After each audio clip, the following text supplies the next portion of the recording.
Hey everybody, Jem Schofield here and welcome to the Canon EOS C100 video tutorial series. In this video, it's all about shooting with the Canon C100, so let's get started. Okay, so I'm in the hot seat now and we're in a pretty typical interview style setup, 3-point lighting, and we've got Peter now behind the main production camera. And we're going to talk about one of the first things that we like to do when we're on a set before the client even shows up, which is make sure that our white balance is correct. And there's a couple of places to get to that on the C100. I'm actually going to have you pan the camera so everybody can see this. There's a button on the side of the camera, WB for white balance. You press that, and then if you look at the display, you'll see that that is highlighted, and you can cycle through those. Another way that you can get to this, which is really my preferred method on the camera, is with the grip unit attached. You press the joystick in. You can then cycle going up and down through the different white balance settings. We can see our auto white balance, we can see our custom white balance, we can see manual white balance, and then there are also a couple of presets in there for incandescent lighting, which would be tungsten, basically 3200 Kelvin, and then also for outdoor shooting, daylight around 5400 Kelvin. So let's actually go back to auto white balance and talk about that for just a second. And auto white balance can be a convenient way to just quickly get a good looking picture on your camera. But the problem with it is as things are coming in and out of frame, the camera will constantly try to white balance to those objects. So for me, I think that a couple of better ways to do this, to use the other features in there. Let's go ahead and cycle through and go, because we're using tungsten light now, and we'll use the incandescent option there, which is at about 3200 Kelvin. Though our lighting is a slightly warmer than 3200, so it may come out a little bit cool depending on what you're shooting with. Now when we're outside, we could use the daylight preset and see how that looks as a starting point, or we could cycle through, and let's go ahead and do a manual white balance. You'll see a K for Kelvin temperature, and on this camera, we can adjust our Kelvin anywhere from 2000 to 15,000 Kelvin. So in this situation, we're at about 3500 Kelvin. Let's go ahead and warm that up a little bit. As we increase the Kelvin temperature, it warms the image up and go to about a 38 or a 3900 Kelvin, and we can see how that looks on the camera. Let's go ahead and go to one of the custom white balance settings. There's an A and a B. And in order to do a custom white balance, you really need to have a white card, generally not a white piece of paper, but something like a true white card, and I have a couple of them here. And what you do is you take the camera and you will either, if you have a long lens, you can actually fill the frame with the white that is in front of the camera in the lighting that the subject is in, or you may have to pick up the camera and actually bring it closer to the subject to fill the frame. And then if you just pan the camera, Peter, for a second, we can take a look at that button on the side of the camera that you press. You press that button and it will actually do a custom white balance. So I think that's a pretty good overview of the white balance settings on the C100. The next thing we're going to do is take a look at how to quickly get to ISO or gain and also to aperture on the camera system. Okay, so one of my favorite ways to get to stuff on the C100 is by using the grip unit on the camera.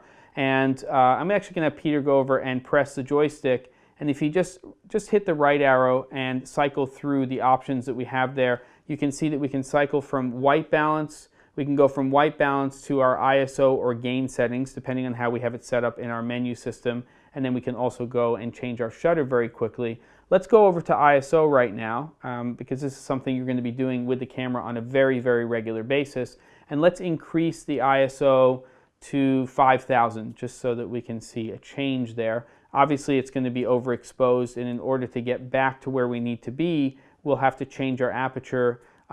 Starting aperture was at 5.6 for the beginning of this video, and then we also had an ISO of 1250. So if we increase it to 5000, that's 2 stops. We're obviously going to have to change our aperture, and we can do that by using the dial that's on the grip unit.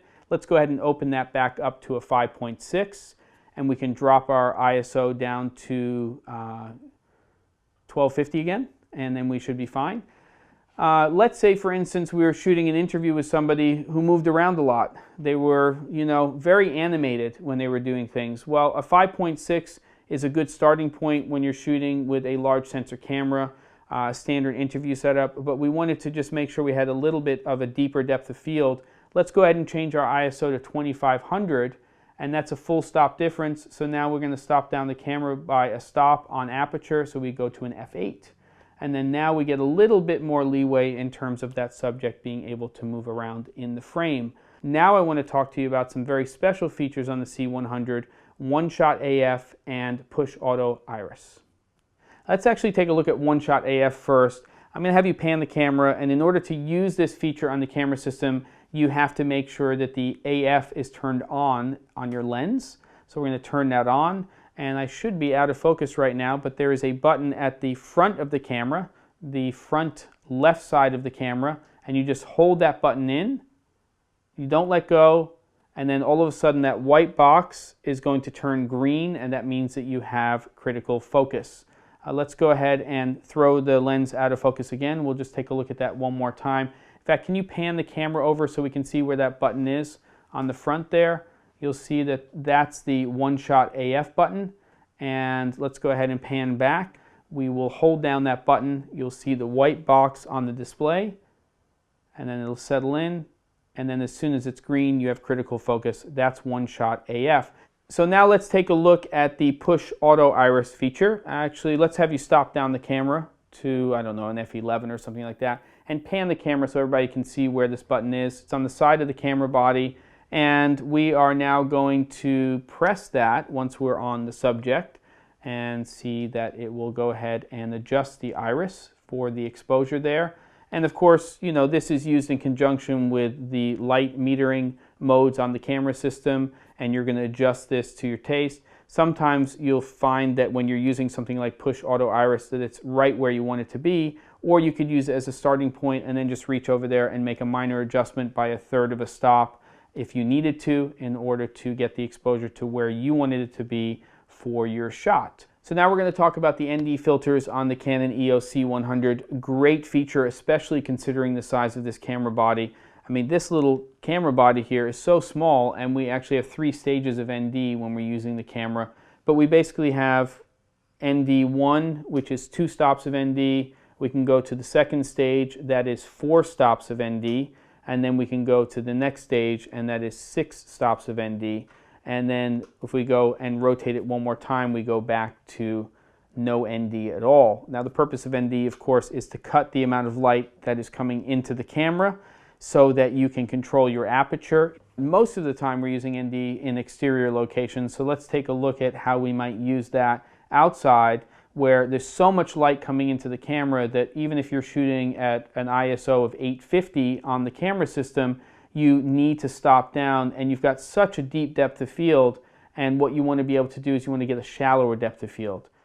So before we get into reviewing clips with the C100, I want to talk a little bit more about shooting with the camera. Because of its size, because of its form factor, it's ideal for shooting just handheld. You put the grip unit on there, use IS lenses, and it's really, really comfortable to shoot that way.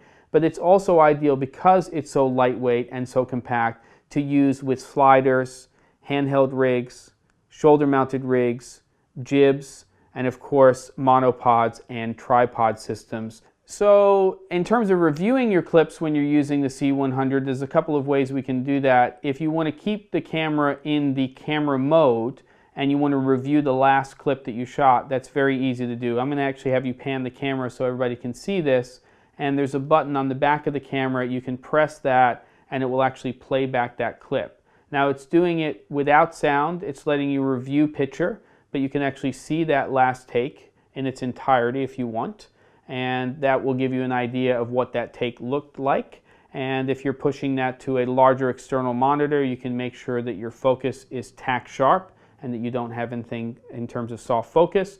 But let's go ahead and now take a look at properly reviewing your clips, and you can dig into this a little bit more in the manual as well.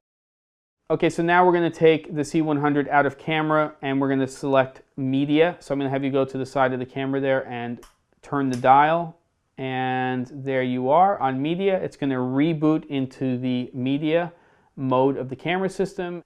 So when you're out in the field and you want to go ahead and take a look at all of the clips that you've shot or see a particular clip, not just the last one, you can use a joystick on the grip unit to navigate to the clips that you want to review, and then you can use the transport controls on the back of the camera. Now there's other functionality in the media mode of the camera system, and you can refer to the user's manual for that.